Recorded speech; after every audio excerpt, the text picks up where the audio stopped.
Okay, good afternoon everyone. BIR Tacloban or is it Palo? BIR Palo, no? Good afternoon or good morning, whichever is the time schedule for Chat's retirement celebration. So this will be the first time that you will see me again after I think 5 years already, no? So I am happy also to be addressing a very important individual in the history of BIR Tacloban or BIR Palo. No, I just finished my class today. That's why I have this book with me. So it was Webs who asked me last night if I could give a message to uh, Chat, no, for her retirement today, no, October 29th. So, but before I give my greetings as well as my message for chat, no, I'd like to greet everyone there in Tacloban or in Palo, no. Uh, how is everyone doing nowadays during this pandemic? I just hope that you are observing the health protocols. Even if even if you are having this celebration now, I hope that you are observing the health protocols because I understand that there are many COVID cases there in your place. So I just hope that you observe also the health protocols so that you'll be free from the coronavirus. So first, before I give my message, I'd like to greet RD Aini, who has been my colleague since I was assigned in Bacolod, and also the ARD, no, ARD, is it Ed Tejada, no? Attorney Ed Tejada, no, who was formerly he was my chief of the legal division there in RR14. I hope that you still remember me, no, because I've served RR14 for 4 years. I think it was one of the longest time, and it was the most difficult because it was the time when we experienced together, no, as a team, the devastation of Super Typhoon Yolanda. No, so much for that. I also would like to greet my staff, my former staff rather, in ORD, Office of the Regional Director, Weds, no? I hope that you are there today. Also a part of the celebration of chat. Susan, RDO Susan, and who else is there now? I think Ivy. Ivy is still there. And of course, the adopted daughter of ORD. Adopted daughter because I say that she is the harbinger of good news. Good news or AKA chismis, no, in the ORD, no, the greatest performer of all time of RR14, Miss Virgie Diligero, Diligero, rather, no, Miss Virgie. I hope that you are still a part of ORD. You go there once in a while to update also the RD and the ARD. And kumusta na yung mga gowns, no? Nagagamit pa ba yung mga gowns for your beautiful performances or hindi na? Kung hindi na, subasta na natin yan, no? Let's be practical. Uso ngayon ang garage sale, no? So, I just hope that you are still, you still have that, uh, you still perform or give stunning performances before a large crowd, of which you used to do when I was the RD of RR14. Now, I am now here based in Manawag, a small town in Pangasinan. I am no longer part of the government. I joined the private sector right after I optionally retired in 2016, August 1, 2016. So I am now the president of a local community college, which is a part of the St. Camillus conglomerate. No, by the way, St. Camillus, we have one there in Calbayog also. No? It's a healthcare institution, and we are a part of that conglomerate, which is renowned worldwide. We serve in 37 countries, no? And most of the institutions that we maintain are healthcare institutions, nursing homes, home for the aged, and some schools. Then, of course, I encourage you to visit Manawag. No, once you are in Manawag, you tell me in advance so that we could show you around. I believe that there are people who are religious in that sense, so you might as well drop by Manawag also and see me one time. Actually, there are people there in RR14 who come to Manawag every year, no, to join us in the festival, which we call the Galikayo Festival, which our institution is the lead sponsor. We hold it every December, first week of December, usually the first Saturday of December. So if you have the time, not this year, but perhaps in the following years, if you have the time to visit Manawag in December, you might join in the celebration of the Galikayo Festival, of which we are the lead sponsor. WEDS comes here every year, even Virgie, Jepoy, even Susan comes here every year to be a part of the celebration. No? So, but that is not our topic for today. Our topic is the retirement of Chat. So, first I will say happy retirement, Chat. It's been a long time. Siyempre, ito yung mga 80s ba? 80s or 70s babies. We are now retired, no?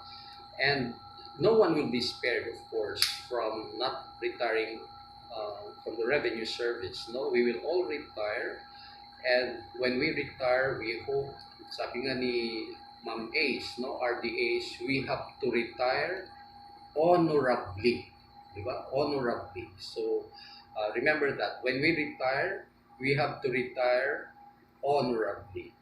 Of course, this is the time that you will say goodbye to your colleagues there in the admin division. No? You say goodbye. Well, sabi nga nila, when you retire, you say goodbye to pension, but you say hello to your pension.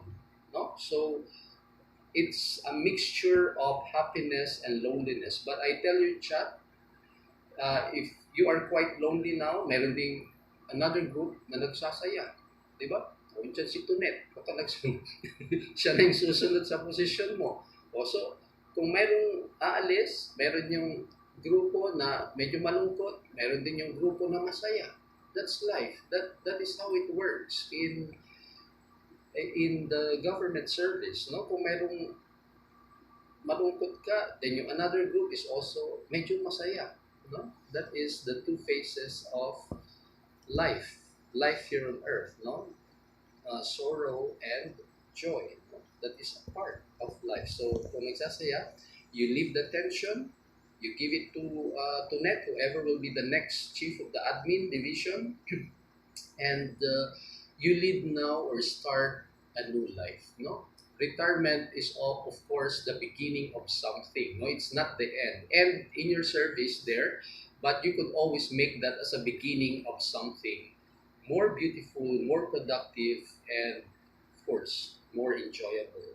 No, so what is that beginning? No, well, you have different options. You have several options. No, you have to end your public life there, your revenue service, but you have to start a new chapter of your life. And how do you start that? Well, of course, I will give you some options. No, you remember, ang inaano natin is BUIS, di ba? Ang kinukolekta natin is BUIS, but we spell that as BUWIS. Well, I have to remove the U there, no? Just remember the acronym BUIS, BWIHS, no? May nakalagay doon sa after I na H, no? HS. So the spelling will be BWIHS. BUIS pa rin. We pronounce it as BUIS. Now, what is B? No? This is my message for you, Chat. In as much as you will be forging another chapter of your life, so you might ponder on these things that I will tell you, because once you retire, of course, You just do not stop doing something. No, you have to crave for something new, something more exciting, something more enjoyable, so that you will not retard from, well, your manner of speaking, your manner of thinking, your manner of showing your who you are to the outside world. No? So letter B would be, perhaps you might think of opening or starting a business, not just a small business. It's not a big business. Start small, but you have to think big. If it goes successful, if it goes popular, then it will be very easy for you to make it big. No, but for now, because you are starting up, you start small. No, every business comes from a small proposition, then it grows once it succeeds. No, so you might start thinking of a business if you want. I'm not saying that you start a business. If that is the path that you would like to take, then take that. No, start, be an entrepreneur. No, just like Nanggori who is already sobra-sobra na ang ano niya, anya nagnenegosyo pa, di ba? Ilang kaban na, hindi na niya alam kung anong ililabel niya. Sige pa rin, ano pa rin, negosyo pa rin sa isip niya. I told her once that you are a woman, a beautiful woman with a heart and pot of gold. Then she keeps on laughing at me, no? Pot of gold? Sabi nga, nasaan sa'yo yung gold? Well, ewan ko kung saan mo tinago. Kung saan niya tinago.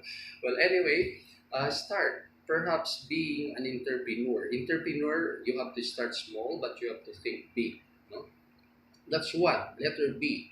W would be, you might also think of working. No? Just like here in St. Camilo's Manawag, we have a lot of retirees still working with us. No, they are retired from the government service. They teach here on a part-time basis, some even full-time basis. They are a part of my team, and they are still very youthful. They have the vigor, and of course, they are enthusiastic to learn something new every day.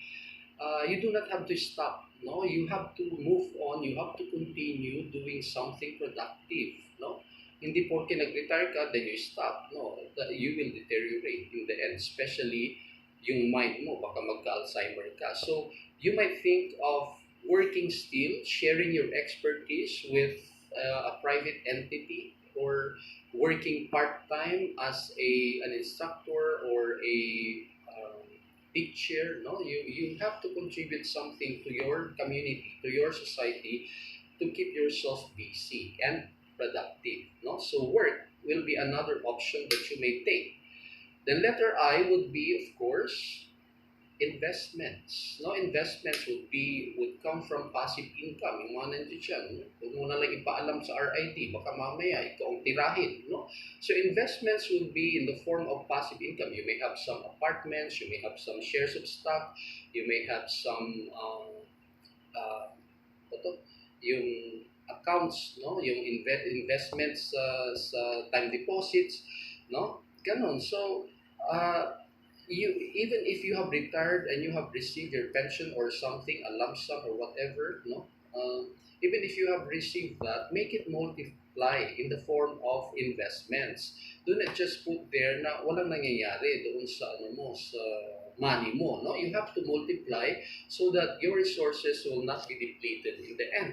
No, and that way you feel secure. No, you feel that you have something to back you up in times of need, in times of emergencies, in times of whatever. No, so investments will be another option that you need to look or you need to consider. No?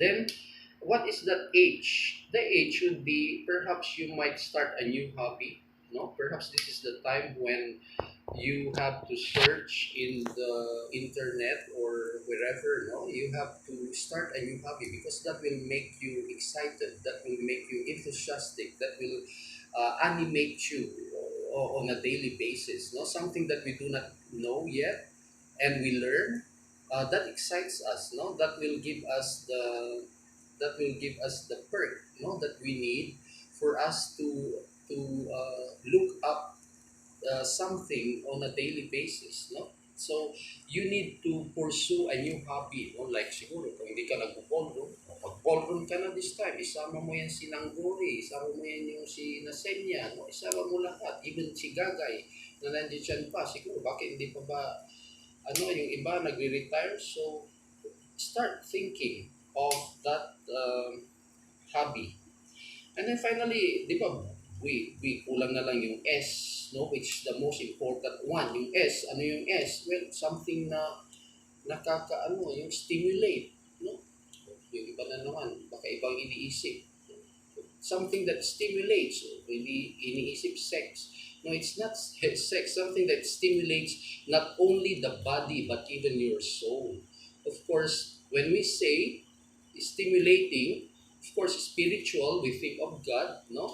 So what do? You share, no? Yung verb, which is very kung sa BIR, no? Which is very prominent in the BIR. You share. What do you share? You share yourself in the service of the Lord, no? That will stimulate you in the end, that will inspire you, that will give you the proper motivation, that will create a, what's this? A feeling of, di ba, security. Because after all, soon, we are nearing to our grave. I still remember Ombudsman Marcelo, if you remember him. No? Yung Ombudsman Marcelo during the time of GMA, sabi niya, when you reach the age of 50, what do?